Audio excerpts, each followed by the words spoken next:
mañana, 23 minutos, 6:23. Estamos ya con nuestro primer invitado. Se trata de el ingeniero Fernando Benalcázar, ex viceministro de Minas.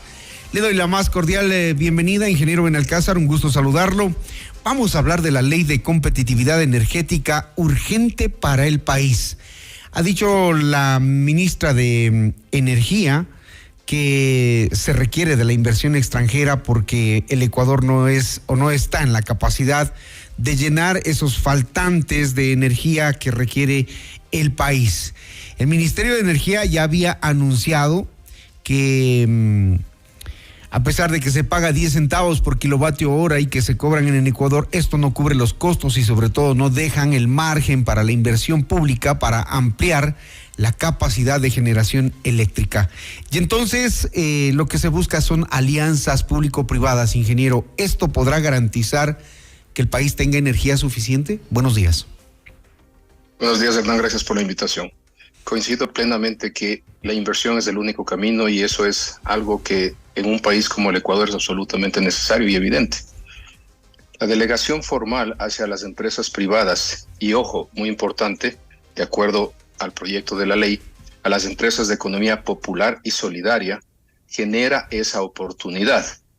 Esa oportunidad va más allá de lo tradicionalmente establecido que ha sido generación. Pese a todas las demoras, bemoles, largos periodos para obtener un título habilitante, sea como sea, a lo largo de los años ha existido la opción de la generación. Esta vez se extiende hacia todo lo que es transmisión, lo que es muy importante. El Ecuador tiene una deficiencia tan grande y hay que reconocer en el gobierno anterior que arrastraba un problema por varios gobiernos, seamos realistas, no se pudo concretar la forma de suplir esa deficiencia energética y hoy día estamos viviendo y pagando las consecuencias. Se suponía que teníamos... En términos generales, creo que este bosquejo de ley, este proyecto de ley, en su gran mayoría, cierra todos los vacíos y todas las necesidades a la ley orgánica de servicio público de energía eléctrica, con excepción de 1 o 2 puntos que comentaremos más adelante. Fernando, se suponía que el Ecuador en el 2015, 16, 17 estaba cambiando de matriz productiva y que íbamos a ser el país que iba a generar electricidad con no sé cuántas hidroeléctricas, me parece que eran 8, que finalmente no se concretaron. Y ahora nos vemos abocados a una crisis tan profunda y tan grave que lo que queda es emitir esta ley para que el Ecuador pueda de alguna u otra manera garantizar la inversión. La ministra ha dicho que no se trata de privatización y que las tarifas de energía eléctrica no van a subir. Un poco la preocupación de la gente es, claro, llaman a la inversión privada, eso significa que nos van a subir los costos, pero la ley no dice necesariamente eso, ¿no? Coincido 100% con la ministra y con la percepción generalizada de hablar de privatización, porque tal como usted lo describe, basta que el sector privado participe y el papá Estado deje de controlar todo, que viene este tema de la percepción de que vamos a entregar al sector privado. Queda comprobado que el papá Estado ha fallado. El papá Estado no tiene plata. El papá Estado ecuatoriano está quebrado.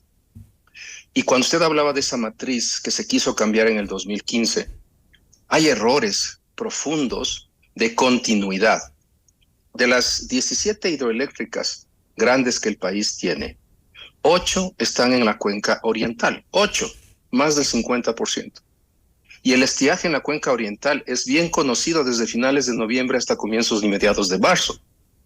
Entonces, para que eso no suceda, el parque de generación termoeléctrica no tenía que fallar, no tenía que descuidarse, no tenía que abandonarse. En la presentación o en la motivación de la ley, que lo hacen de una manera para mí muy bien estructurada, sistemática y demostrando la secuencia de eventos. Ya se hablaba en mayo del 2023 de los problemas que se venían y en octubre se concretó en esa realidad porque el parque termoeléctrico estaba muerto.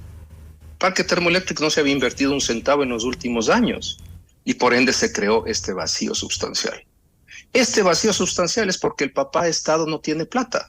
Y si no hay plata, hay que recurrir al sector privado, nacional, internacional, O como decía hace un rato, es muy interesante la introducción del concepto también de las empresas de economía popular y solidaria, que nadie ha conversado de eso. Pero no nos olvidemos que puede haber mucho dinero también disponible en esas.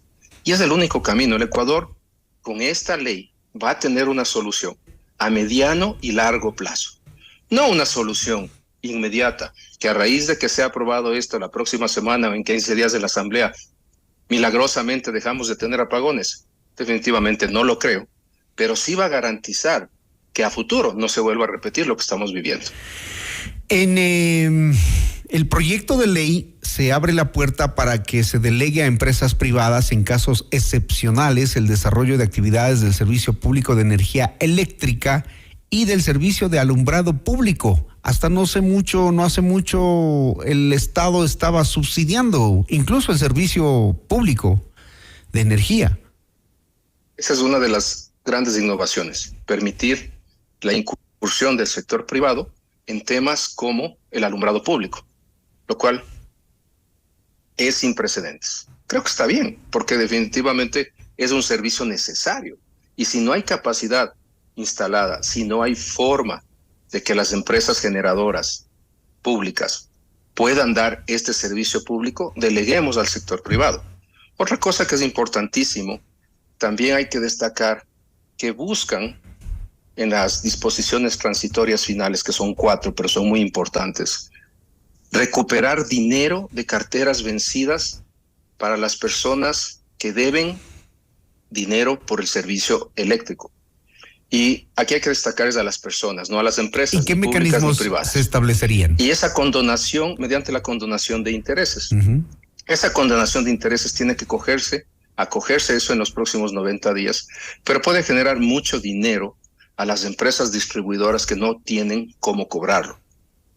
Otra cosa importante es el tema de incentivar a la autogeneración. ¿Qué quiere decir eso? Si yo tengo una empresa, tengo capacidad económica, yo invierto en ello, y si yo demuestro que mi planilla del año ha reducido drásticamente, tengo cómo deducir eso al 100% de mis impuestos a la renta por los próximos 3 años. Y lo mismo en paralelo o similar, si implemento sistemas de gestión de eficiencia energética bajo estándares internacionales como ISO 55001. Lo mismo, todo lo que yo mejoro me permite a mí deducir de mi impuesto a la renta por los próximos 3 años. Es un incentivo para que haya inversión del sector empresarial privado, del sector empresarial que necesita autogenerar y aliviar al papá Estado la responsabilidad de proveer esa energía. Entonces, creo que en términos generales es muy buena la ley. De los 20 artículos que tiene este proyecto de ley, 18 están encaminados a mejorar, a aclarar, a enmendar los vacíos que tenía la ley orgánica del sector del servicio público de energía eléctrica. Y aquí hay 2 factores que me preocupan. El primero es, si no me engaño, en el artículo 14 se busca reemplazar el artículo 52 de la actual ley, en donde se introduce un párrafo en el que dice: si los proyectos de generación fuesen identificados por el sector privado y que no son parte del plan maestro de energía, estos proyectos deberán estar sujetos a los procesos públicos de selección. Es decir, yo, empresario, identifico un proyecto. En el país hay casi 500 megas de proyectos identificados y desarrollados por el sector privado. Invierto en los estudios de prefactibilidad, identificación del proyecto, finalmente en el diseño definitivo del mismo, que es un requisito para que yo presente al gobierno, al ministerio del ramo.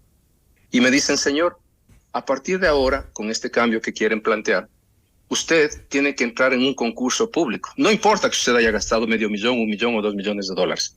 Eso para mí es algo criticable, algo que va a complicar las cosas y contradice el incentivo que se busca para la inversión del sector privado. Claro, porque lo que se busca es aumentar la autogeneración eléctrica de las empresas a cambio de deducción de hasta el 100% en el pago del impuesto a la renta, pero con esto que usted nos menciona, con este cambio en ese artículo, es allí donde se contradice. Se contradice porque, insisto, nadie va a poner del sector privado 100, 200,000. Un proyecto pequeño de 7 megas, por ejemplo, real, que hemos trabajado en él, $350,000 de estudios. Y si yo presento esto como no es parte del Plan Nacional Energético, el Ministerio del Ramo tiene que invitarme a un proceso público, a un proceso público de selección para su ejecución, lo cual imposibilita. ¿Quién va a gastarse ese dinero? Entonces, esto es algo, insisto, que debe ser considerado por quien en la Asamblea haga la revisión respectiva y la comisión del caso. Esa voz ya se ha elevado hacia... Sugerencias a la Asamblea son esas. Ajá.